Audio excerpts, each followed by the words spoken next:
Hello guys, तो स्वागत है आपका अपने YouTube channel Reason Behind Tech में। तो गाइस, हमारी जेंगो की प्लेलिस्ट अभी जारी है और हमारी जेंगो का ट्यूटोरियल 2 तक हमारा कंप्लीट हो चुका था। और ये है, हम इतना सब कुछ अभी तक पढ़ चुके हैं। तो आज से हमें मॉडल चालू करना था गाइस। तो गाइस, मॉडल्स में आपको पहले भी अपनी पिछली वीडियोस में कई बार बता चुका हूँ मॉडल्स क्या होते हैं। मॉडल्स बेसिकली हमारे जो ऑब्जेक्ट बनाएंगे हम, उसका स्ट्रक्चर होते हैं। तो आइए हम देखते हैं कि मॉडल्स के बारे में। गाइस, मॉडल्स डिफाइन करते हैं हमारे जो डेटा हम स्टोर कर रहे हैं उसका स्ट्रक्चर बताता है। जैसे कि उसका फील्ड टाइप, उसकी जो पॉसिबिलिटी है अलग अलग मैक्सिमम साइज की, मिनिमम साइज की, वो भी बताता है। उसकी जो डिफ़ॉल्ट वैल्यूज हैं, जैसे कई बार हमें वैल्यू जो है डिफ़ॉल्ट डालनी पड़ती है तो वो बताता है। सिलेक्शन लिस्ट ऑप्शंस है, हेल्प टेक्स्ट है और documentation level text for forms. ये सब चीज़ें हमारा मॉडल्स बताता है। मतलब मॉडल्स पूरी तरीके से एक स्ट्रक्चर ही है हमारे ऑब्जेक्ट का। और ये जो मॉडल्स है ये पाइथन से लिया गया है। पाइथन ऑब्जेक्ट जो हम रिप्रेजेंट करते थे वही यहाँ पर हम मॉडल्स से रिप्रेजेंट करेंगे। तो गाइस, हम अभी लाइब्रेरी वाली वेबसाइट बनाने वाले हैं। तो हमें उसमें बहुत सारे मॉडल्स लेने पड़ेंगे, जैसे कि ऑथर का एक मॉडल लेना पड़ेगा। तो जेंगो ये सजेस्ट करते हैं कि हमारे अगर अलग अलग ऑब्जेक्ट हैं तो उसके लिए हमें अलग अलग मॉडल डिफाइन करना चाहिए।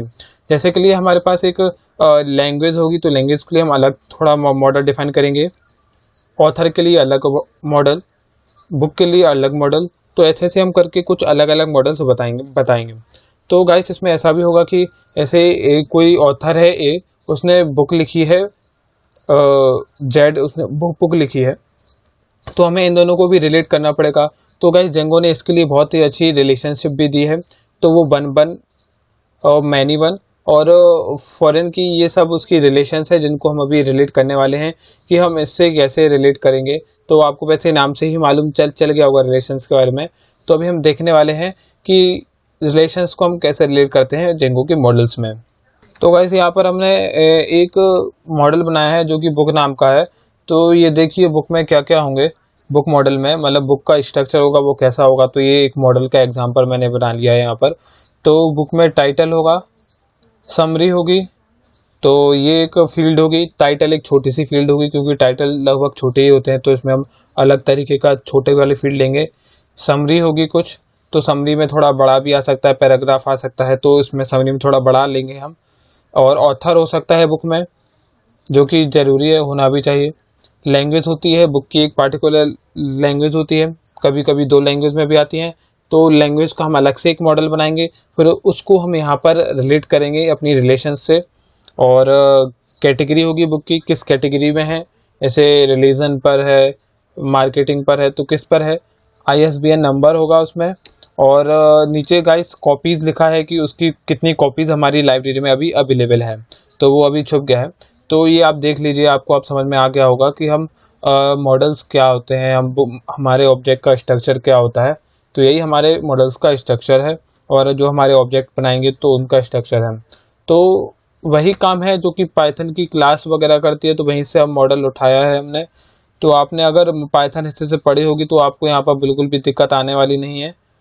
अगर आपको थोड़ी बहुत पाइथन भी आती है तो कोई दिक्कत नहीं है, हमें यहाँ पर अच्छे से सीखेंगे तो हमें सब समझ में आ जाएगा। तो गाइस, आगे बढ़ने से पहले अगर आपने हमारी पिछली वीडियोस को नहीं देखा है तो आप उन वीडियोस को जरूर देख लीजिए, क्योंकि उन वीडियोस में हमने अपनी वेबसाइट बनाई है बिल्कुल जीरो लेवल से अभी तक। जो हमारी वेबसाइट बन चुकी है, हमने URL को डिफाइन कर दिया है अपनी, और हमने अपनी पूरी वेबसाइट का एक स्केलेटन बना लिया है। अगर आपने हमारी पुरानी वीडियो नहीं देखी है तो आप जरूर देखिए, तभी आप यहाँ से चालू करिए। तो गाइस, हम मॉडल्स को देखते हैं अभी, मॉडल्स क्या क्या कर सकते हैं हमारे लिए। तो गाइस, जेंगो बेसिकली अपना जो डेटा पूरा स्टोर करता है वो मॉडल्स के फॉर्म में स्टोर करता है, और जो अपने डेटा को मैनेज करता है उस पर वो भी वह मॉडल्स के ही स्टोर करता है। तो गाइस, हम देखते हैं कि हम लोकल लाइब्रेरी वेबसाइट हमें क्या क्या ज़रूरत पड़ेगी मॉडल्स में। तो हमें वही बेसिकली वही मॉडल्स की ज़रूरत है, बुक मॉडल की, ऑथर की और लैंग्वेज वगैरह मॉडल्स की हमें ज़रूरत पड़ेगी। और हम बता चुके हैं कि कौन कौन सी रिलेशंस होती हैं। तो ये हमारी मेन 3 रिलेशनशिप्स हैं अभी जेंगो में, 1 to 1 field, foreign key and many to many field. तो आपको जैसे मालूम चले, अगर एक ऑब्जेक्ट है किसी दूसरे एक ही ऑब्जेक्ट से रिलेट हो रहा है तो 1 to 1 होगी। यदि एक ऑब्जेक्ट बहुत सारे ऑब्जेक्ट, ए साइड के बहुत सारे ऑब्जेक्ट बी साइड के बहुत सारे ऑब्जेक्ट से रिलेट हो रहा है तो मैनी टू मैनी।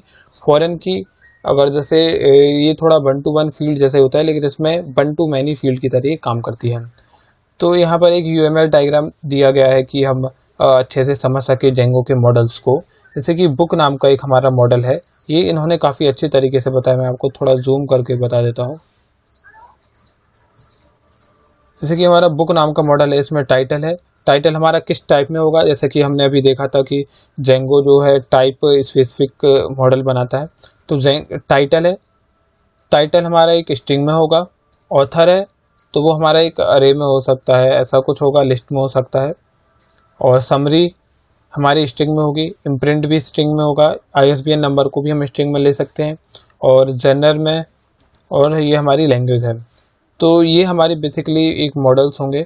और str स्ट्रिंग का यूज़ हम अभी आगे देखेंगे, तो आप इसको कोई चिंता मत करिए। तो ये हमारा एक बुक नाम का एक मॉडल है। तो गाइस आप देख रहे हैं इसमें 1 स्टार लगा हुआ है यहाँ पर। इसका मतलब क्या है? इसका मतलब ये है गाइस कि ये हमारा इसका नहीं है, ऑथर इस फील्ड का नहीं है, हमने किसी और फील्ड से इसको हमने यूज़ किया है।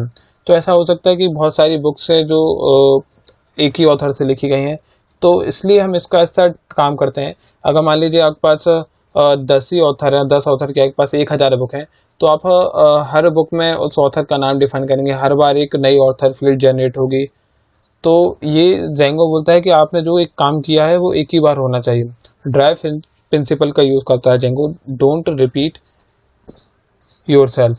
तो जेंगो ऐसा अलाउ नहीं करता है। जेंगो कहता है कि आप एक ही बार डिफाइन कर दीजिए, उसको ही आप बार बार यूज़ करते रहिए। तो ये देखिए, ऑथर उन्होंने पहले डिफाइन कर दिया, एक ऑथर मॉडल अलग से बनाया। उस ऑथर मॉडल में नाम होगा उसका, डेट ऑफ बर्थ होगी, और उसकी डेट ऑफ डेथ भी हो सकती है अगर अवेलेबल हो तो, और उसकी बुक्स कौन कौन सी है उसकी पूरी जानकारी होगी। ये देखिए गाइज, इन्होंने इसको रिलेट किया है ऐसे, ये यहाँ से ऑथर को रिलेट किया है इन्होंने कि ऑथर हमारे यहाँ से जुड़ा हुआ होगा। और यहाँ पर भी ये फील्ड आई है, तो ये इसकी चर्चा हम बाद में करते हैं। अगर गाइस आप ये नहीं करते तो आपको क्या दिक्कत थी? आपको ये दिक्कत थी कि आपने जैसे बुक 1 डिफाइन की कोई सी भी, तो उस बुक 1 में आपको उस ऑथर का नाम भी डिफाइन करना पड़ता। ये देखिए, यहाँ पर हमने सिर्फ ऑथर लिख दिया और उसका बस रिलेट कर दिया यहाँ से। अगर आप ऐसा नहीं करते तो आपको उस ऑथर का नाम लिखना पड़ता, डेट ऑफ बर्थ आपको हर उसमें हर अलग अलग बार लिखना पड़ता। मान लीजिए आपके पास 10 ऑथर है और 1000 बुक्स हैं, तो आपको 1000 बार ऐसा लिखना पड़ता है, लेकिन अभी आपका सिर्फ 10 बार में ही काम चल जाएगा। तो यही जेंगो का फ़ायदा है और यही जेंगो के मैजिक्स हैं। तो ये जेनर है, तो जो जो चीज़ हमें बार रिपीट होने, तो हम उसको ऐसा बार बार नहीं करेंगे, हम उसको एक मॉडल ही डिफाइन कर देंगे उसका अलग से। ऐसे ही लैंग्वेज को हमने डिफाइन किया है, ऐसे ही बुक इंस्टेंस को हमने डिफाइन किया है। बुक इंस्टेंस में बेसिकली क्या है, उसकी एक यूनिक फील्ड है, उसकी ड्यू बैक डेट है, और स्टेटस है, और बुक का नाम है, बुक कौन सी है ये उसमें है। तो गाइस यहाँ पर हम मॉडल्स के बारे में इतना कुछ देख चुके हैं। और ये भी देखिए आप कि मॉडल्स में बिल्कुल हम टाइप भी होगा कि हम किस टाइप में डिफाइन कर रहे हैं। देखिए यहाँ पर स्ट्रिंग है, और यहाँ पर देखते हैं हम डेट फील्ड है, अगर हमें डेट स्टोर करनी है तो डेट फील्ड है। स्टेटस के रूप में हम यहाँ पर बुलियन का यूज़ करने वाले हैं, और भी यहाँ पर इंटीजर फील्ड भी होती है, और भी कई प्रकार की फील्ड होती है जेंगो में, तो उसकी चर्चा हम आगे करेंगे अपने आगे के ट्यूटोरियल में। तो इन्होंने बताया कि हम बुक इंस्टेंस में स्टेटस का यूज़ भी करेंगे, तो हम उसमें स्टेटस में भी हम देखेंगे कि उसकी स्टेटस अभी क्या है, अभी बुक अवेलेबल है या नहीं है, या कितने दिनों में आने वाली है। तो ये सब हम यहाँ पर बनाने वाले हैं। तो गाइस आज का वीडियो हम यहीं तक रखते हैं। अगर आज का वीडियो हमने आगे रखा तो काफ़ी लंबा हो जाएगा, क्योंकि आगे का टॉपिक थोड़ा लंबा है। तो गाइस अगर आपको भी अगर मॉडल्स में कोई दिक्कत है तो आप कमेंट करके ज़रूर बताइए, और आप इस थोड़ी रीडिंग ले लीजिए, क्योंकि मैंने इसको इसलिए सजेस्ट करता हूँ क्योंकि इन्होंने काफ़ी अच्छी मेहनत करके इन्होंने अच्छे से बनाया हुआ है। तो आप इसको ज़रूर पढ़ें। मैं चाहता था अपनी ही वेबसाइट में ऐसा कुछ बना के ऐसा कुछ कर लेता, लेकिन मैं चाहता था कि आपको प्योर कंटेंट मिले, अच्छा कंटेंट मिले, मॉडिफाइड कंटेंट ना मिले। तो इसलिए मैंने चाहा कि आप इसको पढ़ें, अच्छे से आपको सीधा कंटेंट मिले। So guys, thank you for watching this video.